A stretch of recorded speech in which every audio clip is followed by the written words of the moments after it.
3, 2, 1. Ya teman-teman, kembali lagi bersama saya Rino dan saya Ninis di Ayo Inovasi, dan bersama kita sudah ada Mas Billy Boon. Halo Mas Billy. Halo. Halo. Thank you so much for having me. Kita yang happy nih. honored. Iya. Udah kedatangan Mas Billy, udah bersedia membagi waktunya untuk kita. Di tengah kesibukan, sibuk banget ya Mas ya sekarang ya? Iya. Enggak sibuk. Enggak sibuk. Kita Mas. mau ngobrol berapa jam ke depan? No. 2 jam ke depan, 3 jam ke depan. Kalau bisa 6 jam Mas. Ayo, boleh. Enggak, jadi buat yang belum kenal sama Mas Billy itu adalah aku bilangnya tuh dia tuh orang biasa. Enggak. Jangan dong. Bukan. Orang biasa yang kebetulan baik hati aja. Ya. Oke. Dia boleh bilang trendsetter nggak? Bukan trendsetter tapi not in a fashion way, tapi in a youth spirit kalah. Jadi semangat anak muda itu dibangun. Sekarang gini, siapa yang nggak pernah dengar YOT? Ya nggak? Iya. Aku aja banyak. Ya, maksudnya banyak yang belum pernah dengar YOT. Mungkin untuk demografi kayak kita ya, maksudnya di Jakarta, terus di umur segini mungkin kayak yang mantap ya. Iya. Dan Mas Billy sering juga mendisclose ini ke beberapa podcast atau wawancara Mas Billy, bahwa pas menulis buku Young on Top dulu kan Mas Billy pernah bilang ada anak Medan ya, dari Medan. Betul. Nah, yang terinspirasi. Jadi si anak Medan itu sampai benar-benar dia udah nggak tahu mau ngapain, terus baca buku kuning. Terus kemudian dia tahu harus ngapain.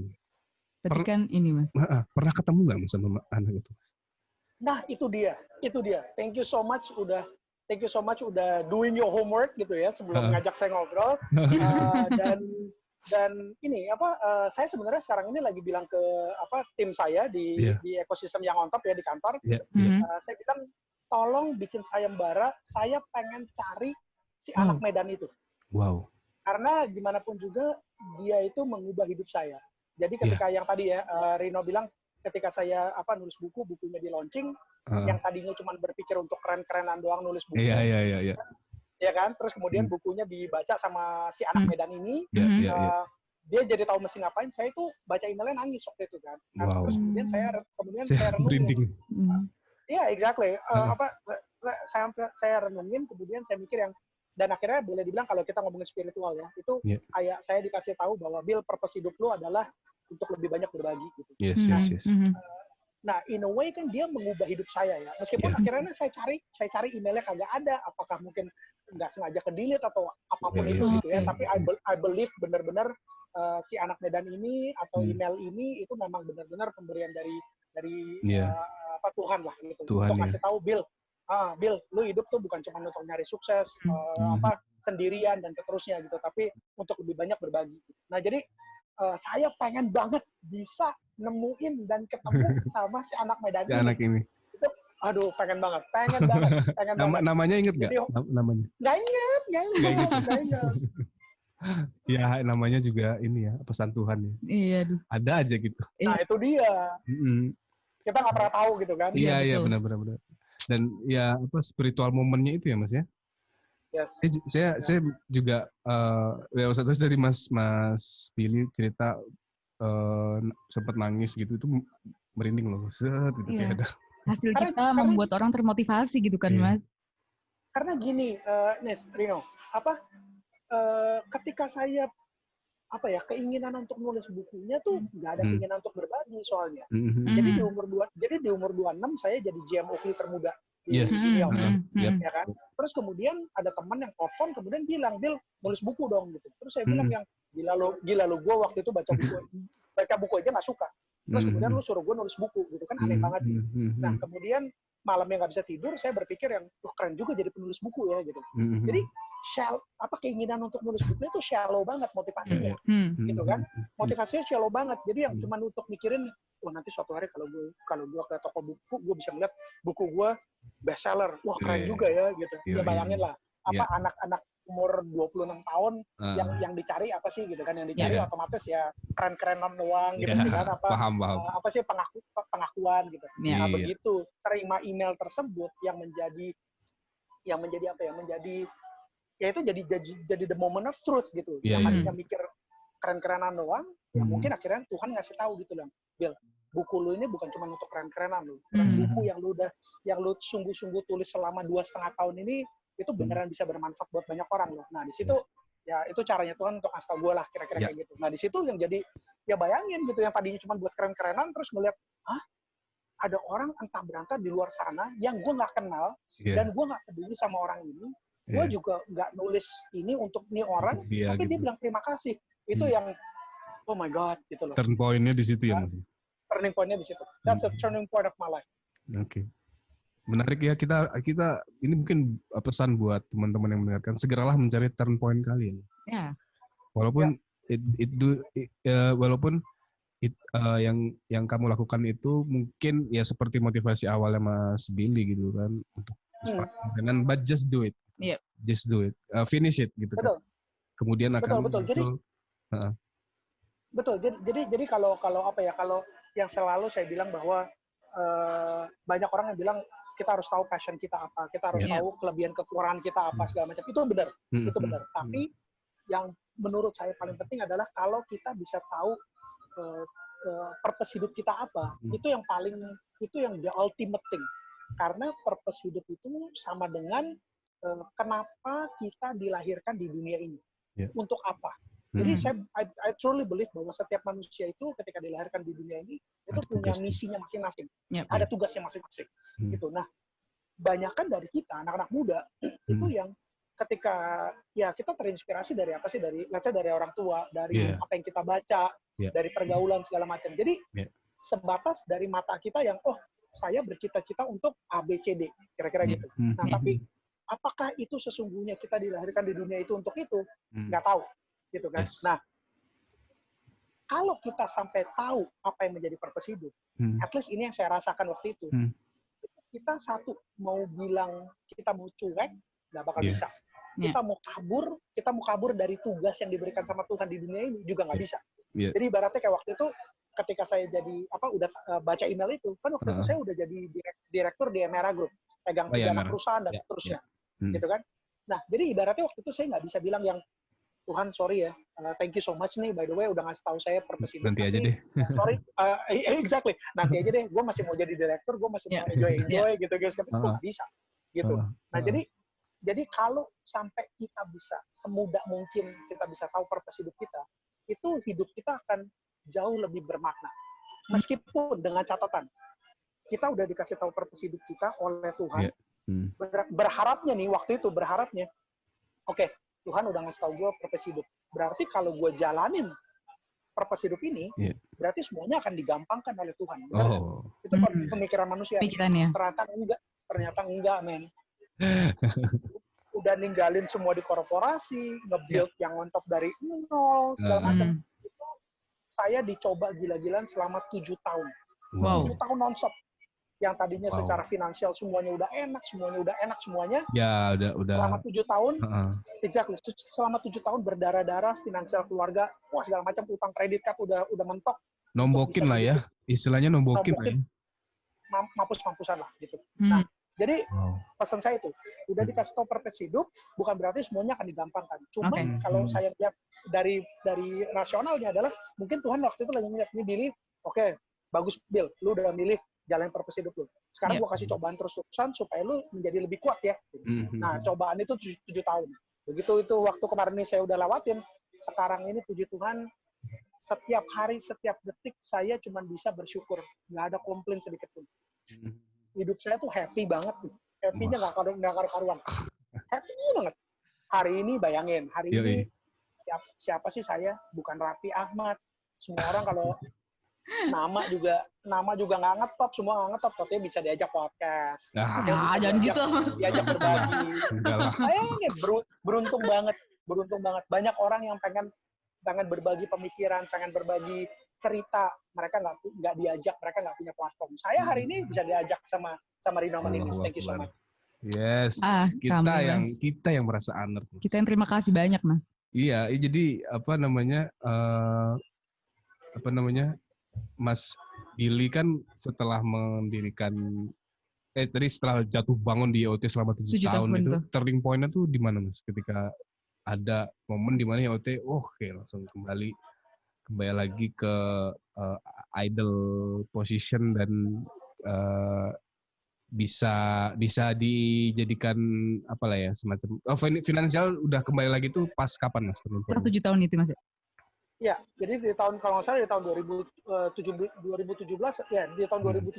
Jadi waktu itu dan sampai kapanpun saya akan forever grateful gitu karena saya nyebut brand aja ya, karena waktu itu Axis itu waktu itu ketemu yang benar-benar kayak blind date. Jadi benar-benar fotonya saya dikenalin sama teman saya, Bill lu kenal sama CMO-nya Axis nggak? Gitu. Terus bilang enggak kenal. Gue kenalin ya gitu. Terus kita kayak blind date gitu. Sekretaris sama sekretaris bikin kita lunch, kontak-kontakan, kemudian kita lunch ketemu gitu. Ini orang bule namanya David, sampai sekarang dia masih di Axis. Udah begitu duduk ngobrol segala macam, by the way yang on top apa gitu. Saya jelasin segala macam, terus kemudian saya nanya gitu, lu lagi butuh apa? Axis lagi mau apa? Dia cerita, kita mau bangun komunitas, kita pengen menginspirasi anak muda Indonesia, dan panjang lebar. Ya udah, habis itu dalam waktu sebulan 2 bulan mereka langsung believe, terus kemudian mereka langsung tanda tangan kontrak sekian tahun. Di situ turning point. Di situ jadi, jadi selama 7 tahun itu yang saya lakukan dan sering saya berantem argumentasi sama finance saya di kantor itu adalah mereka selalu bilang, Mas Billy, Pak, Bapak tuh kalau mikir tuh selalu kok 5 tahun, 10 tahun ke depan gitu. Selalu yang dikuatin adalah infrastruktur, selalu yang dikuatin adalah kultur perusahaan, selalu yang dikuatin manajemen segala macam. Bapak tuh kalau nge-hire orang, tolong nge-hire-nya orang sales dong. Karena yang kita butuhin ini adalah sales yang masuk gitu, duit yang masuk ke company gitu. Nah, tapi selalu saya yang saya kuatin bagaimana terus bisa memberikan ke komunitas sehingga komunitas menjadi lebih kuat dan seterusnya. Gitu. Ya akhirnya terbukti lah gitu bahwa even dari Axis sekarang ini bank segala macam ya semua ngelihat pengen menyokong yang on top karena yang on top terbukti selama 11 tahun kita konsisten pengen mengempower anak-anak muda Indonesia. Jadi kerja keras nggak pernah mengkhianati hasil ya. Kerja keras ada peribahasanya. Cuman harus sabar aja ya Mas Muti. Iya, harus sabar. Banyak doa, baik-baik sama orang. Siap. Mas Billy dengar-dengar suka traveling ya Mas ya? Wah, ini bikin sedih nih pertanyaannya. Waduh. Sekarang lagi nggak bisa traveling. Ceritanya throwback. Suka traveling ya Mas? Suka jalan-jalan gini? Demen. Ya, saya rasa semua orang demen kali ya jalan-jalan ya. Iya sih. Terlepas pilihannya jalan-jalan ke tempat yang ramai atau jalan-jalan ke tempat yang sunyi untuk relax gitu. Tapi kayaknya semua pada dasarnya orang suka sesuatu, orang suka rumput tetangga pada dasarnya. Nah, gimana nih Mas Billy menjaga produktivitas. Jadi sibuk tapi masih jalan-jalan tapi masih produktif. Nah itu gimana tuh Mas? Apa misalnya pas jalan-jalan udah lepas semuanya gitu? Iya, atau sama sekali nggak pegang kerjaan atau gimana tuh Mas? Atau bawa laptop aja terus gitu? Nah, selama 7 tahun, saya nggak bisa jalan-jalan. Karena memang ya keuangan udah ancur-ancuran. Gitu. Jadi saya nggak bisa jalan-jalan. Dan di situ saatnya waktu itu saya memperkuat yang tadi saya bilang infrastruktur perusahaan.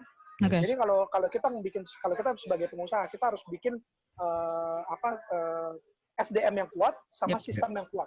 Nah, saya dicoba terus-terusan selama 7 tahun nonstop itu saya nggak bisa santai-santai, nggak bisa happy-happy, nggak bisa jalan-jalan untuk nguatin itu semua. Jadi ketika ditanya sejak tahun 2017 sampai sekarang, saya banyak jalan-jalan, even setiap tahun itu saya pasang target loh. Saya pasang target untuk berapa puluh hari kerja yang saya tidak perlu ke kantor. Itu tiap tahun saya harus tambahin terus. Harus di plotting. Kalau nggak salah, bentar. Kalau nggak salah di tahun 2018 itu saya nggak ke kantor itu kalau nggak salah 45 hari kerja ya. Di luar hari libur, di luar hari Sabtu Minggu ya. Kalau nggak salah di tahun 2019 itu udah di 60 hari ya kalau nggak salah. 60 hari kerja. Tahun ini itu sebenarnya pengen 100 kali nggak ke kantor. Kejadian men. Cuma kejadian. Orang-orang biasanya orang-orang tuh biasanya targetnya target kerja. Jalan-jalan. Iya benar. Iya orang-orang targetnya kerja, saya targetnya untuk tidak ke kantor. Kenapa? karena memang saya harus dimanapun juga at one level harus bisa mengempower para jenderal ini, para leadership team yang saya sebut gitu. Jadi kan selama ini mereka udah saya mentorin gila-gilaan nih gitu. Mau sampai kapan disuapin terus dong? Nah, Jadi selama ini mereka udah saya transfer ilmu dari pemikiran, perspektif, manajemen, leadership gitu. Saatnya sekarang ini bukan cuma belajar, tapi saatnya sekarang ini mereka mengimplementasikan. Jadi benar-benar sekarang ini saya udah, meskipun di beberapa company saya masih jabatannya CEO, tapi benar-benar untuk pengambilan keputusan saya udah menciptakan direktur operasional sama direktur branding, brand and partnership. Ini mereka memimpin perusahaan secara cool. Gitu. Jadi ibaratnya saya nggak mesti ngantor. Nggak mesti involve ya. Iya. Ya, udah nggak bisa involve. Paling strategik banget yang di mana kita pengen investasi, kita pengen kita pengen invest atau kita pengen beli perusahaan apa segala macam. Nah, itu baru nanti itu baru di saya. Ini menarik sekali karena kemarin barusan Hipwi disokong oleh HIOT ya, Mas. Hipwi itu media anak muda yang unik lah, aku suka baca dulu. Unik. Betul. Hipwi. Jadi selama ini mereka memang udah kerjasama banyak sama yang top. Oke. Ya itu, ini yang saya bilang nih. Itu bukan saya yang mencari, itu bukan saya yang totonya lagi meeting yang kita masuk kemana, kita cari media mana, kita investasi mana, itu nggak ada sama sekali. Makanya saya bilang, saya tuh pegangan hidup saya tuh cuma yang fokus berbuat baik aja deh. Yes. Di mana purpose saya adalah untuk lebih banyak berbagi, itu menjadi benang merah. Dan kemudian prinsip hidup saya adalah fokus untuk berbuat baik. Rezeki totonya datang aja gitu loh. Totonya nggak out of nowhere. Pemiliknya Hipwi, which is saya terlibat juga di Kejora Capital, totonya datang yang Bill, ini Hipwi nggak tahu nih kita bisa bantuin seperti apa gitu. Udah sekian tahun bagus performa segala macam, tapi nggak bisa berkembang lagi gitu. Mau nggak kerja sama yang on top? Oh udah kok kerja sama. Enggak, bukan gitu. Mau nggak yang on top terlibat beli Hipwi? Pertama kali dibilangnya untuk akuisisi total. Udah saya rembukan di dalam internal. Semua tim leadership tim bilang ya udah mau Pak, kita beli 100%. Udah kita balik lagi ke Kejora Capital, kita ngobrol segala macam. Karena mereka ngelihat kita begitu positif dan yakin bisa ngebantu Hipwi, mereka bilang sorry kita nggak jadi jual, invest aja gitu. Ya udah, jadi akhirnya kita invest signifikan, kemudian controlling manajemennya ada di yang on top. Oke. Jadi itulah. Jadi kalau kita fokus berbuat baik dan kita konsisten ngelakuinnya dengan tulus gitu ya, itu rezeki dari mana aja lah, dari mana. Jadi jangan pernah ketika kita bantu orang, kita berharap orang itu bantu kita. Tuhan tuh nggak pernah tidur, men. Tuhan tuh ngelihat, oh kita bantuin si A, mungkin si A nggak bisa bantuin kita balik. It's okay, nggak apa-apa. Yang penting ketika kita bantuinnya dengan tulus. Nanti yang bantuin kita dari B, C, D, E, sampai Z malah. Banyak banget. Gitu. Ini terkait terkait ya si Ninis baca bukunya Mas Billy yang ini Mas, saya tertarik dengan Automatic Progress Update Report. Apur. Oh, Apur. Oke. Saya tadi mau keren-keren EPUR gitu, Mas. EPUR. Ya, nggak apa-apa, terserah. Si Apur ini kan itu diaplikasikan oleh Mas Billy di setiap tugasnya ya, si Apur satu ini. Gimana Mas cara memaksimalisikan si Apur ini untuk pekerjaan Mas Billy bersama coworkers? Oke. Jadi gini, ini alangkah baiknya gitu ya, semua yang mendengar kita, yang nonton kita itu tahu apa yang namanya Apur. Apur ini adalah Automatic Progress Update Report. Ya. Jadi artinya gini, kita jangan sampai nunggu ditanya atasan, yang itu gimana? Yang itu gimana progresnya? Jangan pernah sampai ditunggu. Jangan pernah sampai ditanya. Karena kalau sampai udah ditanya, berarti you're not doing the Apur. Ya. Nah, yang sering kali dilakukan oleh banyak orang adalah saya dikasih tugas nih sama atasan. Kemudian saya berusaha kan, hari ini kita berusaha, besok berusaha. Selama itu belum accomplish, saya tidak mengupdate ke atasan. Itu nggak boleh. Yang benar adalah saya dikasih tugas. Kamu tolong setup meeting misalnya sama si A gitu ya. Tolong kamu telepon, kamu setup meeting sama si A untuk nanti ngedealin project Z misalnya. Banyak orang tunggu sampai Z-nya selesai, berhasil atau tidak, baru lapor. Iya, banyak kan gitu ya. Ya, itu salah pemikirannya. Okay. Yang benar adalah hari ini saya mencoba menghubungi si A tersebut. Anggap belum diangkat teleponnya. Kita update ke atasan. Pak, saya sudah berusaha tadi telepon si A, saya udah telepon 5 kali, saya udah WhatsApp 2 kali, belum dapat jawabannya. Besok saya akan coba lagi. Nah, itu atasan akan senang tuh. Oke. Berarti waktu saya nugasin si Billy untuk hubungin si A, Billy nggak lupa. Billy nggak lupa. Itu dulu. Itu dulu. Sehingga si atasan nggak perlu malamnya sebelum tidur kepikiran untuk yang Billy udah ngubungin si A belum? Billy lupa apa enggak ya? Gitu. Jangan kayak gitu. Nah, Billy masih hidup nggak ya gitu? Maksudnya nggak ada kabar terus. Nggak ada kabar. Betul. Exactly. Nah, nanti di hari kedua saya berhasil meeting misalnya. Setelah meeting saya kabarin lagi, Pak, tadi udah meeting gini, kelihatannya susah nih Pak. Bapak kalau bisa ikut turun tangan untuk bantu nego ya Pak. Itu atasan akan suka. Atasan akan kesal banget sama ketika kita cuman update di terakhir dan proyeknya gagal. Atasan akan bilang, lah lu kenapa nggak bilang ya? Kenapa di tengah-tengah nggak bilang? Gitu. Kenapa? Nah itu apur. Apur tuh ya. Wow, itu dari segi si atasannya, apakah bisa menumbuhkan budaya itu Mas? Atau misalnya memaksakan untuk bisa seperti ini gitu? Okay. Apa memang itu kesadaran dari pekerjanya saja? Nggak bisa. Itu harus di-encourage. Karena memang mindset banyak pekerja, ya saya nggak tahu di luar negeri ya, tapi banyak mindset kita semua di sini yang memang itu tidak terbiasa. Kalau ditanya saya tahu itu dari mana, saya juga nggak ngerti sih. Cuman itu menjadi waktu itu kayak common sense aja sih. Bedakan itu dengan menjilat ya. Kalau menjilat itu kita muji-muji atasan segala macam. Kalau ini saya cuma berpikir yang waktu itu gini, apur itu saya dapetin ketika saya masih kerja di Nike, my first job. Jadi saya tipe orang yang kerjanya cepat. Ditugasin apa, saya ngerjain. Terus saya mikir, oke, kalau gue udah kerjain, atasan gue harus tahu bahwa gue udah ngerjain sesuatu. Jangan sampai gue ditanya, jangan sampai gue dianggap gue nggak ngerjain sesuatu. Nah itu asal-usulnya cuma di situ doang sih. Gitu. Nah, tenaga kerja kita nggak bisa diharapkan doang untuk melakukan apur itu nggak bisa. Itu harus dari atasan ngasih tahu. Ini yang kita harapin loh. Gitu. Nah, jadi di seluruh ekosistem yang on top 7 perusahaan, itu selalu saya bilang bahwa saya expect apur. Jadi semua, by the way, karyawan yang masuk ke grup saya, itu di minggu pertama itu dikasih buku yang on top untuk dibaca dan mereka harus rangkum. Sehingga pada saat kita ngobrol atau di keseharian, itu mereka udah tahu tuh pemikiran Billy Boon kayak gimana. Udah satu halaman sama Billy Boon. Exactly. Already on the same page gitu. Nah, tadi ditanya sama Rino, bagaimana saya mengaplikasikan ke rekan kerja. Saya pun bayangin ya, saya pun melakukan itu terhadap karyawan saya. Misalnya, karyawan saya bilang, Mas Billy, bisa tolong ini nggak misalnya gitu ya, bisa tolong ini nggak gitu. Ketika saya habis ngelakuin itu, saya tanpa ditanya, saya langsung report ke tim saya. Yang tadi gini saya udah lakuin, lagi tunggu jawaban ya. Itu nggak itu saya nggak nunggu mereka nanya saya. Saya nge-update mereka. Nah, dengan saya melakukannya, dengan saya sendiri melakukan itu, walk the talk jadinya.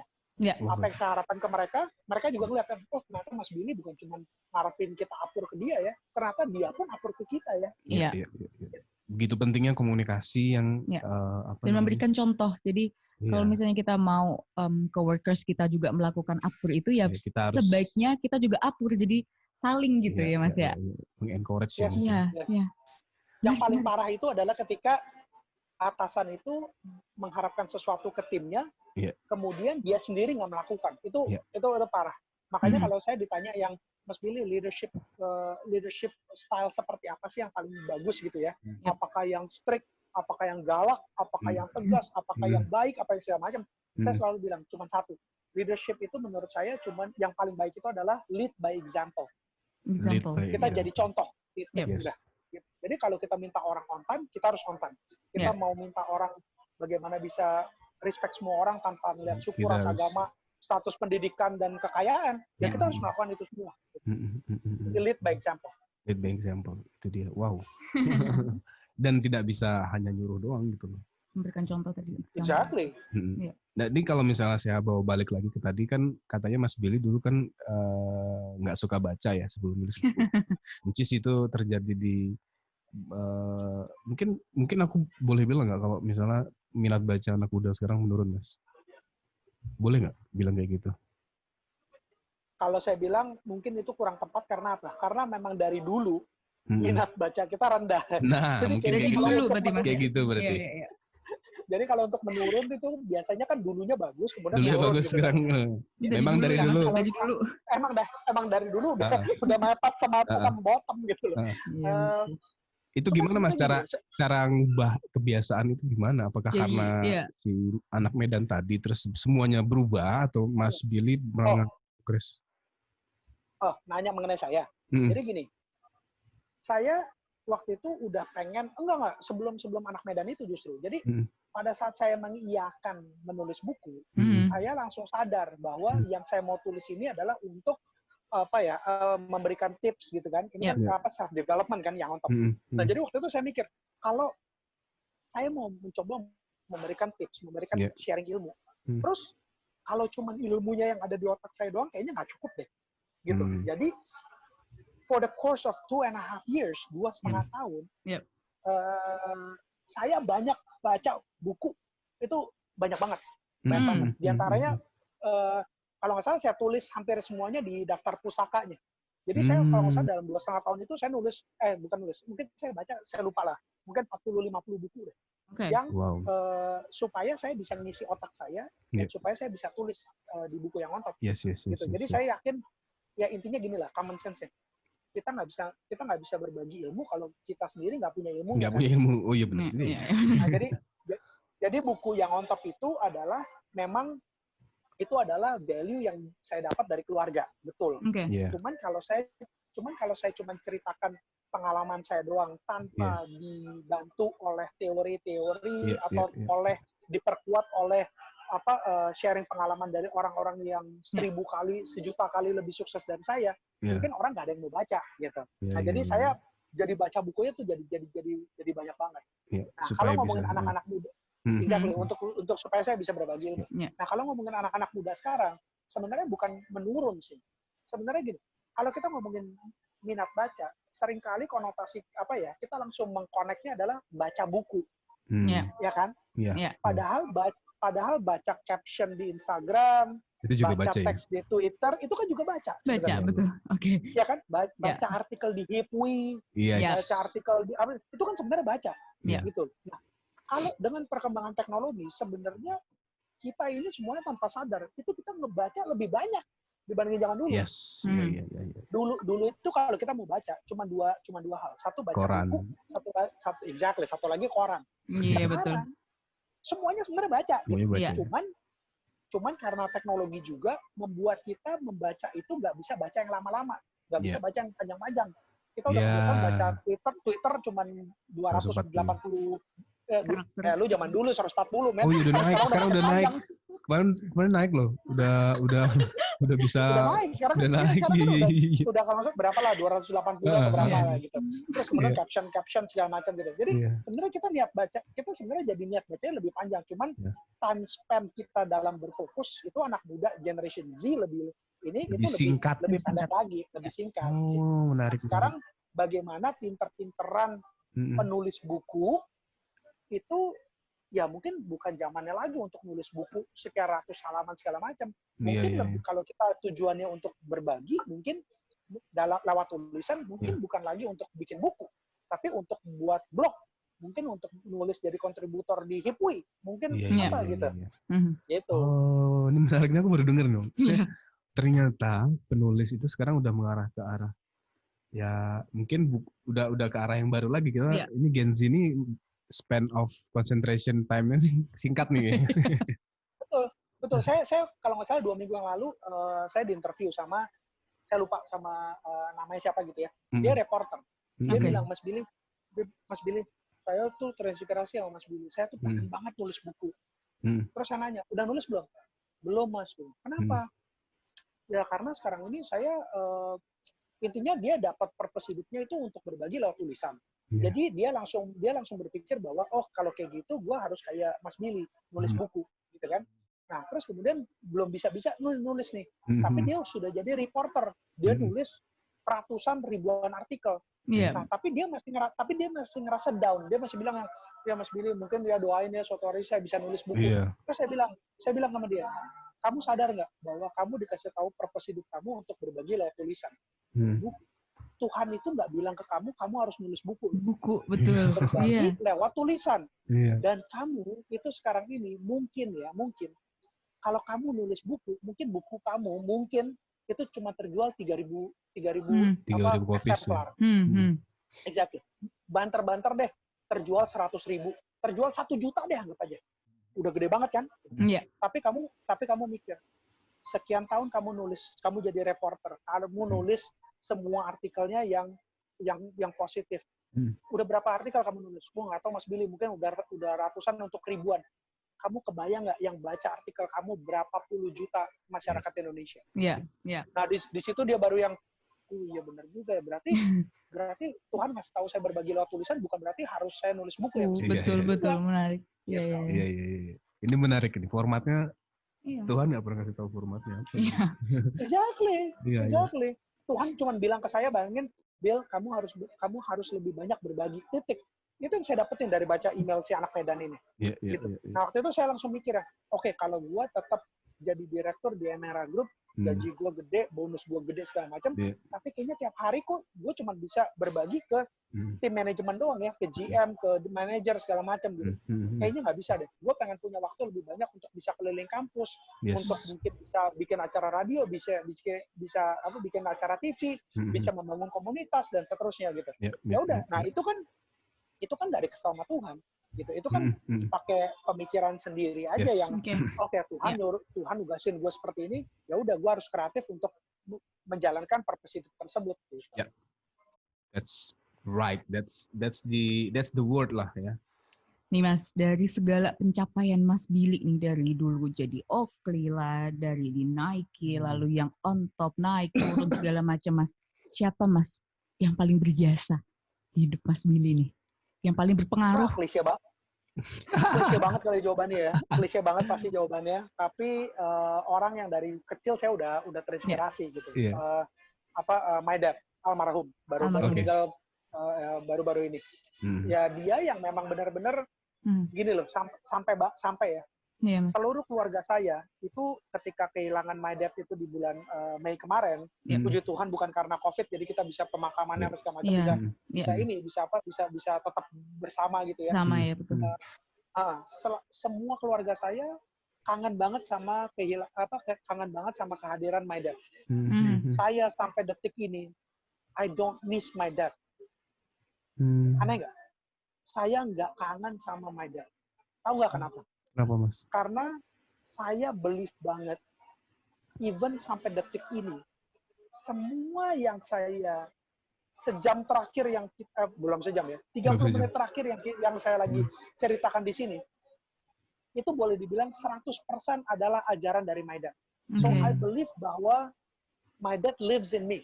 My dad lives in me gitu. Even di postingan Instagram saya yang mengenang my dad, saya bilang, my dad, your legacy lives on me, in me. Gitu. Karena apa? Karena buku yang untuk itu 100% didikan orang tua, didikan my dad, didikan my mom also gitu ya.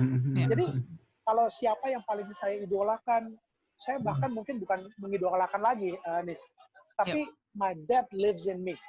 Gitu. Jadi ya itu summarize the whole thing lah. But it's itu apa ya? A good perspective untuk mengidolakan seseorang dan orang tua gitu. Dan ketika kita kehilangan tuh loh Mas, jadi menarik sekali ketika kita kehilangan seseorang, apalagi orang tua tuh pasti down, pasti. Tapi bisa Mas Billy Bond itu, ya bisa apa ya namanya, reverse gitu loh, merubah cara berpikirnya kalau. Iya, makanya perspektif my dad lives inside me itu kan, tidak iya. Gini, saya punya prinsip ya. Ini mungkin sedikit keluar dari ngomongin soal idola ya. Tapi saya punya prinsip gini. Saya udah tahu banget, udah sering dengar gini. Saya udah sering dengar orang-orang yang bilang nyesel ketika orang tuanya meninggal. Terus ditanya, nyesel kenapa? Iya, coba dulu gue lebih sering ngunjungin orang tua. Coba dulu gue sering bilang I love you mom, I love you dad. Coba dulu gue mau dengerin mereka. Coba dulu. Itu penyesalan gak ada artinya sama sekali. Gak ada artinya sama sekali. Nah itu dan gak akan mengubah apapun. Itu saya udah denger dan saya sadarin dari saya masih muda dulu. Gitu. Jadi saya tuh sayang banget sama orang tua. Saya tuh sering banget ngunjungin orang tua. Saya tuh sering banget bilang I love you my mom, dad, dan seterusnya. Gitu. Jadi ketika saya akhirnya kehilangan my dad ninggalin kita semua di bulan Mei kemarin, itu saya nggak ada rasa nyesal sama sekali. Saya udah tahu bahwa dia tahu bahwa how much I love it. Dia tahu dia dengan apa? Dengan ucapan, dengan tindakan. Gitu. Jadi ya udah nggak ada nyesel sama sekali gitu. Because I've been doing it. Gitu. Even more sekarang ini my dad udah nggak ada. Saya lebih sering lagi ngunjungin my mom karena dia lagi kesepian, dia lagi segala macam. Kita sering ngobrol, I said I love you mom segala macam yang lebih sering lagi gitu. Jadi saya udah bisa prediksi one day my mom ninggalin ini, saya nggak akan pernah ngerasa nyesel juga because I've been doing the whole thing ketika saya punya kesempatan and I'm doing my best. Gitu. Dan itu dilakukan dari awal ya Mas ya, tidak pernah lupa gitu ya untuk selalu mengatakan I love you, untuk selalu berkunjung, untuk memberi kabar bahkan. Wow, itu kuncinya. Kuncinya adalah everything starts from our communication with the family. Jadi dan terbukti gitu Mas Billy juga mengatakan buku YOT itu ya berdasarkan didikan dari ayahnya gitu kan. Didikan keluarga, iya betul. Berarti hal itulah yang mengisi hati dan kepalanya Mas Billy gitu loh. Jadi mungkin buat teman-teman yang mendengar mulailah dihubungin lagi orang tuanya. Di chat ya bener, komunikasi gitu. Dan kalau kan there's a saying semuanya itu kan atas ridho orang tua ya. Iya. Oh iya banget. Betul. Doa ibu, doa bapak ya. Betul. Exactly. Nggak pernah ada ruginya ketika kita benar-benar tulus ke orang tua ya. Sebenarnya bukan cuma ke orang tua, tapi ke siapapun lah. Siapapun, ke orang di sekeliling kita, mau kakak, adik, even tetangga, even rekan kerja, partner bisnis kita. Just do good things ya Mas. Iya. Hashtag saya 2 ya kalau di sosial media yang saya paling sering pakai. 1, fokus berbuat baik. Yang kedua, bersyukur terus. Gitu. Bersyukur terus karena kita nggak akan pernah bisa bahagia, happy kalau kita nggak sanggup dan nggak mau untuk bersyukur terhadap apa? Terhadap hal-hal yang kecil ya. Makanya kayak balik lagi, saya bukannya pengen nyenengin ini sama Rino, enggak. Tapi saya diundang hari ini aja saya bersyukur banget. Bayangin, purpose hidup saya untuk lebih banyak berbagi. Hari ini saya diajak untuk bisa berbagi di platformnya kalian. Happy nggak? Happy banget. Dan itu saya syukurin luar biasa. I don't take this for granted. Makanya kalau mungkin Nini sama Nino bilangnya, ini Mas Billy ngomongnya berapi-api banget. Because I really enjoy it. Because I really I don't take this lightly.